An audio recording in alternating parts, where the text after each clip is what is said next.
विषयनी एकादशी की व्रत कथा। धर्म याद युधिष्ठिर ने कहा, हे केशव, आषाढ़ शुक्ल एकादशी का क्या नाम है? इस व्रत के करने की विधि क्या है और किस देवता का पूजन किया जाता है? श्री कृष्ण ने युधिष्ठिर से कहा, एक बार देवऋषि नारद जी ने ब्रह्मा जी से एकादशी के विषय में जानने की उत्सुकता प्रकट की। तब ब्रह्मा जी ने बताया, सतयुग में मानदाता नामक एक चक्रवर्ती सम्राट राज्य करते थे।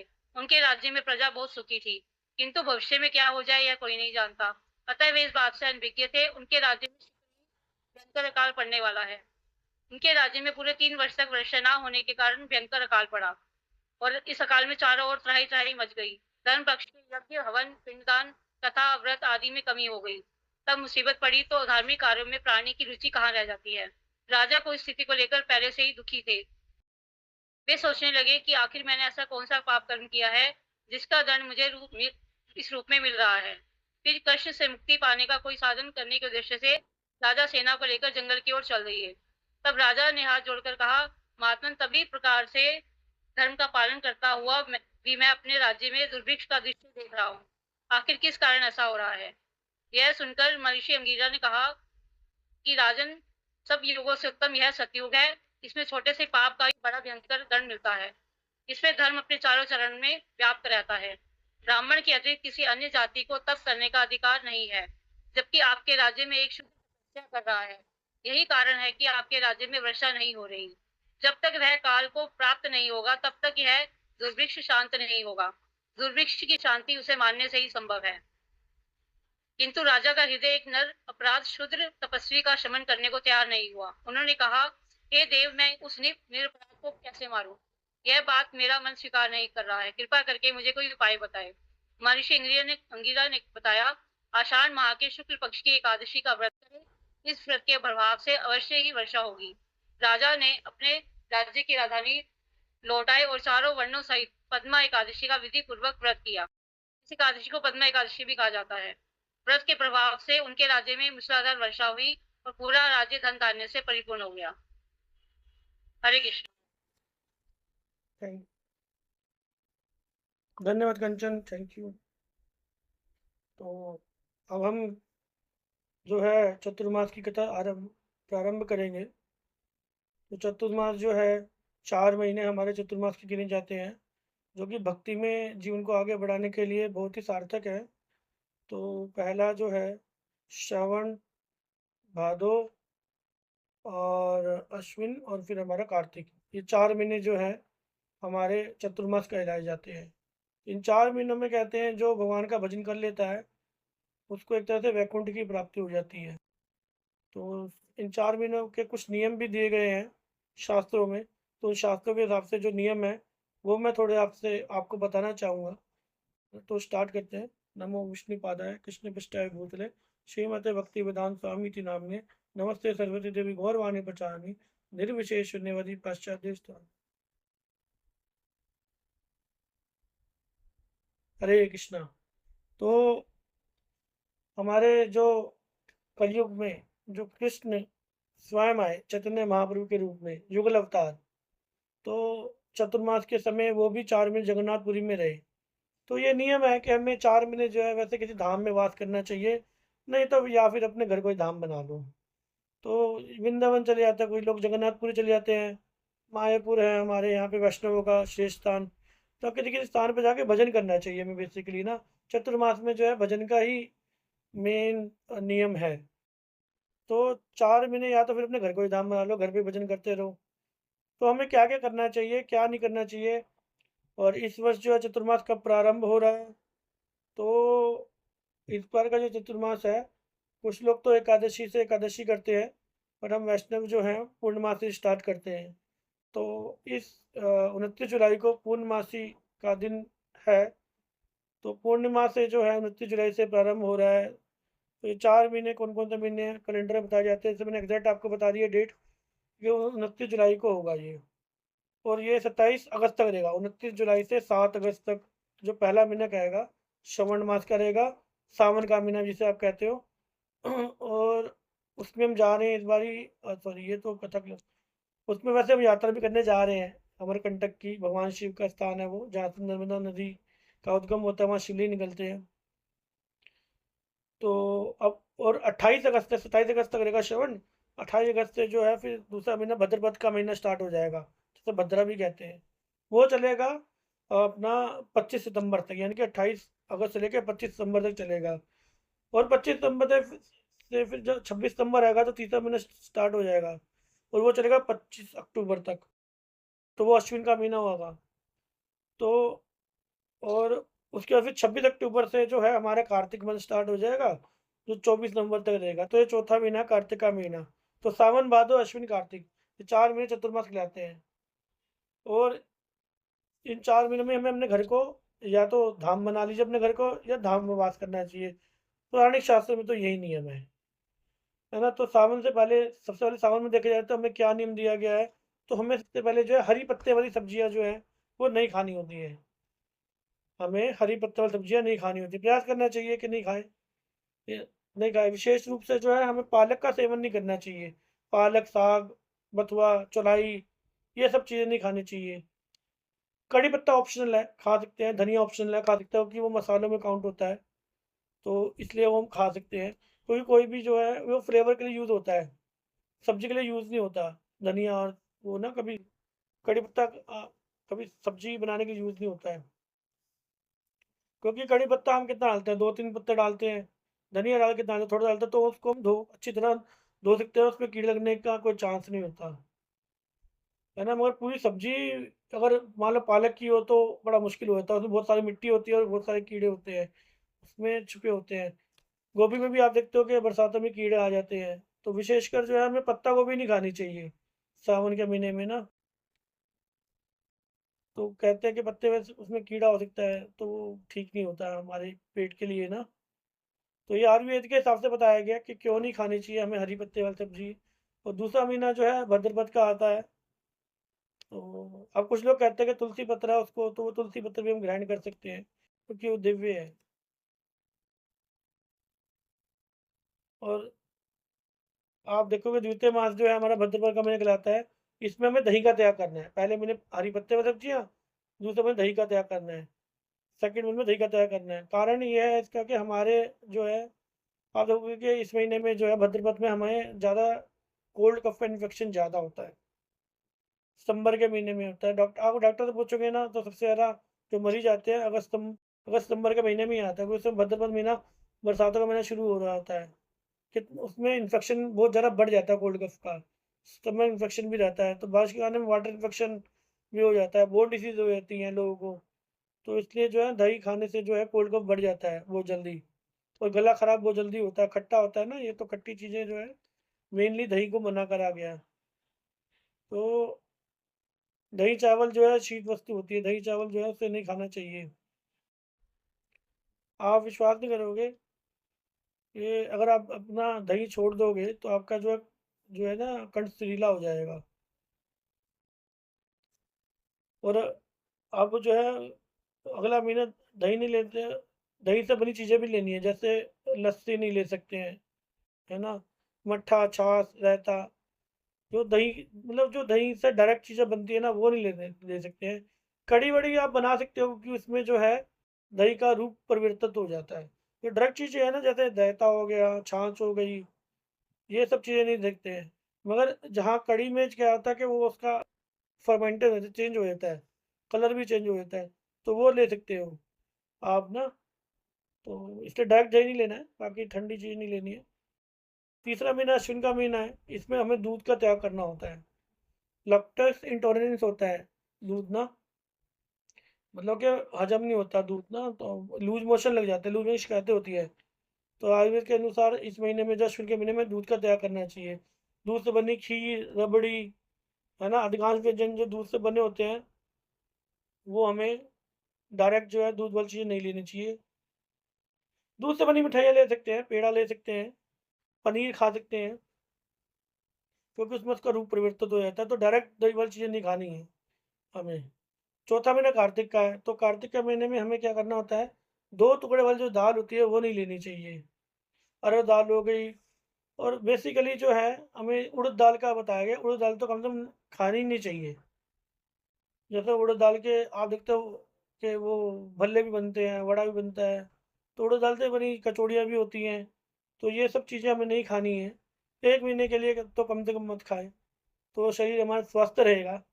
और सब्जियाँ खाएँ, कोई बात नहीं, 1 महीने के लिए दाल त्याग दें, दाल नहीं खाएँ, फिट रहोगे, तो बॉडी हमारी अच्छी रहेगी। भक्ति ये सब चीज़ें ना हमारे हरिभक्ति विलास एक ग्रंथ है, शिलारूप सनातन गोस्वामी जी का, तो उसमें हमारे ये सब चीज़ें लिखी है। वैष्णव संप्रदाय के बहुत बड़े महानाचार्य थे, तो चतुर्वर्ती संप्रदाय का सभी उसको पालन करते हैं। उस ग्रंथ को जो है जितने भी 4 वैष्णव संप्रदाय हैं, सब पालन करते हैं उसको। तो अगर हमें बीमार नहीं होना, किडनी प्रॉब्लम नहीं होनी, हार्ट प्रॉब्लम नहीं लेनी है, तो हमें इन 4 नियमों को हमें जो है इसका पालन करना चाहिए। आप देखिए ना, आप आज 40 साल की उम्र हो गई है, कई लोगों को कितनी 40 साल की उम्र में बीमारियाँ होती हैं, है ना? तो क्यों होती हैं? क्योंकि इन नियमों का पालन ही नहीं करते हैं। इन नियमों का, चतुर्मास के नियमों का पालन नहीं करते, क्योंकि आयुर्वेद के हिसाब से इन 4 महीनों में जो 4 चीज़ें नियम बताए गए, इनको लेना बहुत ज़रूरी हो जाता है। तभी तो अगर ये 4 महीने का पालन नहीं करेंगे, तो फिर हॉस्पिटल के बिल देंगे, बड़े-बड़े बिल देंगे। हॉस्पिटल में जाके 55-56 हज़ार 1 लाख इन्फेक्शन का जो इंजेक्शन लगवा लेंगे, मगर यहाँ थोड़ा-सा नियम पालन नहीं करेंगे, क्योंकि यहाँ भक्ति भाव आ जाता है। लोग सोचते हैं क्या करना है, ये तो सब बेकार है भक्ति भाव। भक्ति में भक्ति में लिखा हुआ है, सब चीज़ें नहीं होती आज के टाइम में, कलयुग में। मगर ये आयुर्वेद का सिद्धांत है, तो ये 4 चीज़ें हमें नहीं खानी चाहिए, क्योंकि हम पशु का जीवन तो जी रहे हैं, तो एक अपॉर्चुनिटी दी है कि नियमों का पालन करते हम थोड़े इंसान बन जाए। 8 महीने तो भोग करते ही करते हैं, तो 4 महीने की ये तपस्या है, इन 4 महीने की तपस्या कीजिए। आप देखना कि आपकी भक्ति की जो गति हो जाएगी, कितनी तेज मिल जाएगी। हरिभक्ति विलास सनातन गोस्वामी ने, प्रभुपादाचार्य ने इसलिए इन सब के उदाहरण दिए हुए हैं हमें भागवत में। भागवत में भी चतुर्मास का उदाहरण दिया हुआ है, चैतन्य चरितामृत में भी चतुर्मास का उदाहरण दिया हुआ है। तो क्यों दिया हुआ है? क्योंकि ये प्राचीन शास्त्रों में लिखा हुआ है। चतुर्मास का मुख्य उद्देश्य क्या है? ये 4 नियम खाने पीने वाले हैं, तो है ही हैं, लेकिन चतुर्मास का मुख्य नियम है हरि नाम जप में वृद्धि करना। क्योंकि शयनी एकादशी जो अब आएगी, मतलब जो आ चुकी है, आज है जो शयनी एकादशी, तो उसमें भगवान सो जाते हैं। देव सो गए शयनी एकादशी में, और देव उठेंगे देव उठानी एकादशी में, जो कि कार्तिक मास में आएगी। देव को उठाएंगे, तुलसी विवाह कराते हैं।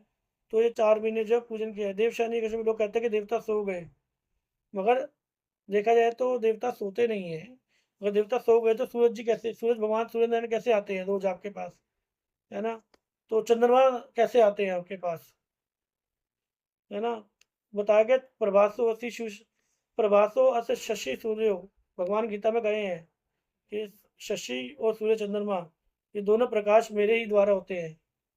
प्रभासो अस्मि शशि सूर्यो, 10वें अध्याय में भगवान ने गीता में कहा है कि अगर देव सो गए हैं, तो कौन सा देवता सोया है? आप खुद देखिए कि जब दीपावली आती है तो गणेश भगवान का पूजन करते हैं ना, अग्रगण्य भगवान गणेश का पूजन करते हैं हम। तो अगर गणेश जी सो गए हैं, तो वो आप गणेश का पूजन कैसे करते हो? लक्ष्मी जी का पूजन करते हैं हम कार्तिक में, तो सोई लक्ष्मी को उठाएंगे, तो सोई हुए को कैसे कर सकते हैं पूजन? तो कोई देवता सोया नहीं होता। 4 महीने कहते हैं कि शादी नहीं होती, तारा डूब गया, है ना?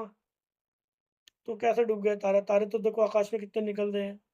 तो ये सब ना कर्म कांड के हिसाब से बनाए गए सब नियम, है ना? चतुर्मास का जो मेन पर्पस है, जो लोगों को ज्ञान नहीं है इसके बारे में, वो है भगवान विष्णु जो है इस सृष्टि के उद्गम है, जिनसे ब्रह्मा शिव सारे देवी देवता जिनसे निकले हैं, भगवान कृष्ण है, विष्णु उनसे निकले हैं। भगवान विष्णु शेषनाग के ऊपर कहते हैं कि बहुत दिन हो गए कि हम भक्तों से दूर हो गए हैं, तो अब भक्तों पे ध्यान लगाया जाए।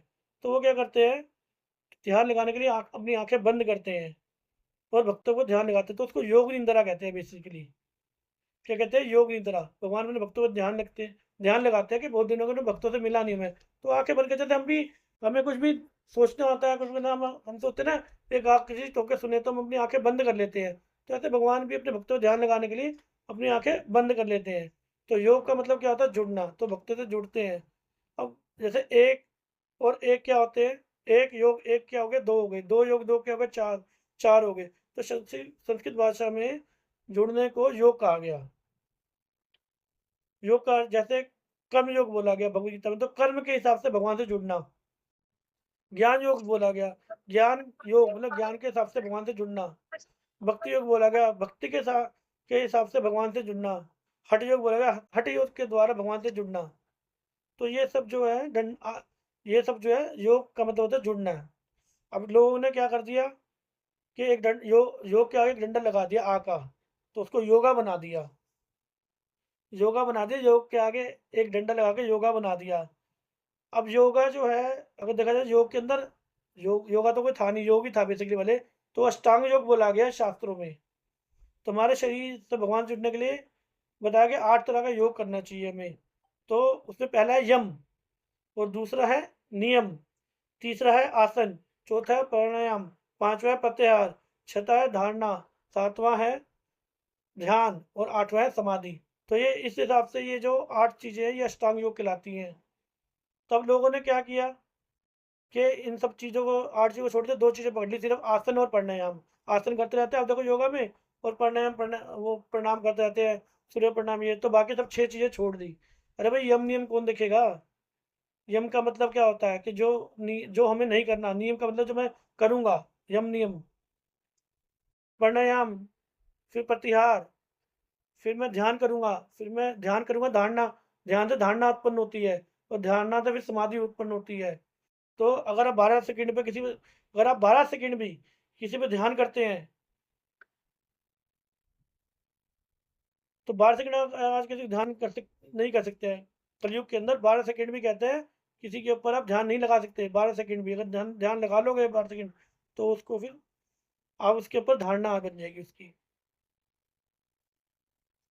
आप पकड़ के देख लो एक वस्तु को 12 सेकंड, आप देखो आपके मन में विचार रहेंगे, ध्यान लगा पाओगे। और अगर 12 सेकंड 12 बारी किसी पे ध्यान लगा लिया, 144 सेकंड टिक गया, तो वो धारणा बन जाती है। आदमी कहता है ना कि हमारी ऐसी धारणा बन गई है, इस्कॉन वाले की ऐसी धारणा बन गई है कि वो ऐसे करते हैं, ऐसे करते हैं, ऐसे करते हैं। तो ये सब चीज़ें ऐसे ही करते हैं। अब आप इस कथा में सुन रहे हो, अगर आप इस कथा को ध्यान लगा के सुनोगे तो 12 सेकंड से ज़्यादा होगे ना, तो आपकी इस कथा के आगे दो के ऊपर आपकी धारणा बन जाएगी, ये कथा ऐसी है। तो मैं उदाहरण दे रहा हूँ कि 144 सेकंड आप किसी से ध्यान कर लिया आपने, तो धारणा बन जाती है। 1 घंटा भी कथा सुन लिया आपने, तो चतुर्मास में जैसे आपके चतुर्मास की धारणा बन जाएगी। ये कथा चतुर्मास की चल रही है, आपने 140 सेकंड से ज़्यादा इसके ऊपर ध्यान लगा लिया, तो आपके चतुर्मास की धारणा बन जाएगी। निरंतर स्मृति बनी रहेगी आपकी, फिर समाधि स्थिति आ जाएगी आपकी, और कृष्ण हमेशा आपके मस्तिष्क में रहेंगे।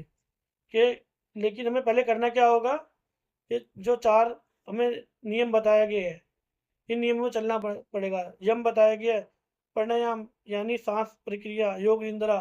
ठाकुर जी योग निंद्रा में जाते हैं, निंद्रा में नहीं जाते कभी भी। ऐसा नहीं भगवान खराटे मार के सो रहे हैं, भूल गए, 4 नियम हो गए, पत्नी के भाव आ गया, ज्वार भाटा आ गया, आसमान टूट गया, लोग मर रहे हैं, तो और भगवान खराटे मार के सो रहे हैं। आप देखो प्राकृतिक आपदा आती है, भगवान को याद करते हो ना? अगर सोए हो तो भगवान को याद क्यों करते हो? है ना? तो कोई देवता सोता नहीं है। देवशयनी एकादशी, सबसे बड़े देवों के देव महादेव के कृष्ण है ना? तो महादेव भी उनका पूजन करते हैं। महामंत्र चाहे जपे महेशु, काशी मुक्ति हेतु उपदेश है। काशी में भगवान ने उपदेश दिया। तो पार्वती माता भी जो है कृष्ण का भजन करती है। पार्वती माता को कह रहे हैं कि अगर कृष्ण का भजन नहीं करोगी तो तुम्हारा उद्धार नहीं होगा। तो महादेव को ने भगवान विष्णु और राम, ये सब जो है योग निंद्रा में जाते हैं। कृष्ण राम योग निंद्रा में जाते हैं, और जो भगवान शिव भी है वो भी योग निंद्रा में ही जाते हैं। वो समाधि में होते हैं ना, मैंने बताया ना भी 8 योग है। तो आप देखो हमेशा भगवान शिव तपस्या ही कर रहे होते हैं, तो वो भी समाधि की व्यवस्था तक पहुंच जाते हैं। इसलिए जो है 4 महीने हमारे लिए बहुत इंपॉर्टेंट है। दुनियादारी छोड़ दो, शादी, ये 4 नियमों में क्यों बोला गया कि तारा डूब जाता है? इसलिए बोला गया क्योंकि तारा बोलेंगे, आचार्य ने बोले तारा डूब जाता है, शादी मत करो, है ना? तो इसलिए बोला गया ताकि जो है दुकानें छोड़ दो, भगवान पे ध्यान लगा सके। ताकि ये नियम इसलिए दे दिया ताकि हम भगवान पे ध्यान लगा सके, कि शादी ब्याह नहीं करना, कुछ नहीं करना। पहले जो इसलिए कहते थे शादी ब्याह नहीं करना चतुर्मास के अंदर, क्योंकि हम भगवान पे ध्यान लगा सके। सारे फंक्शन बंद कर दो, भगवान पे ध्यान लगाओ सिर्फ। इसलिए ये निषेध करा गया, सब चीज़, दुकानदारी, शादी विवाह, खरीदारी, ये सब मना करे गए, क्योंकि हम भगवान पे ध्यान लगा सके। तो ये 4 नियम है, भगवान का भजन करना है ना? और भगवान के मंदिर के घर का पट जो है बंद कर देते हैं इसमें। तो ये सब चीज़ें बताई गई हैं। तो बहुत लंबी कथा है।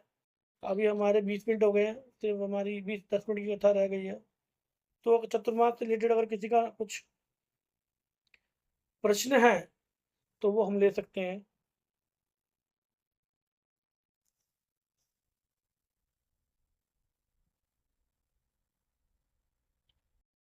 तो कंचन, कोई बात नहीं, प्रश्न नहीं है, तो आप एक भजन के साथ इसको समाप्त करेंगे। आज की था तो कंचन थोड़ा कीर्तन करेगी। वैष्णव सेवा बुक लेके कंचन आप जो है एक भजन गाइए, कोई वैष्णव भजन गाइए, करताल ले लीजिए। आप 2 मिनट का समय दीजिए हमें। हरे कृष्ण।